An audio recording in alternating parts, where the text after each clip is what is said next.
இந்த ஆட்டோ ஓட்டுநர்கள் கொடுத்த வரையிலே நான் ஏதோ உங்களுக்கு இப்பொழுது குரல் கொடுக்க வரவில்லை. நான் 1990ஆம் ஆண்டு எப்பொழுது சட்டமன்றத்திற்கு செல்லக்கூடிய வாய்ப்பை நீங்கள் தந்தீர்களோ அதிலிருந்து நான் தொடர்ந்து ஆட்டோ ஓட்டுநர்களோடு தான் தோளோடு தோல் நின்று கொண்டிருக்கிறேன்.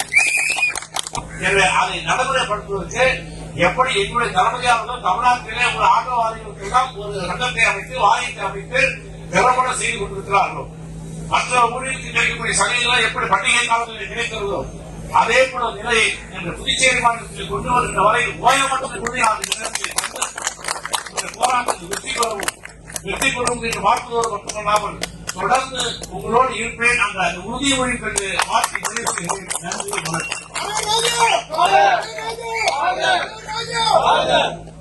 நான் ஆட்டோக்காரன் நாளும் தெரிஞ்ச ரூட்டுக்காரன், நியாயமுள்ள ரேட்டுக்காரன், நல்லவங்க கூட்டுக்காரன்.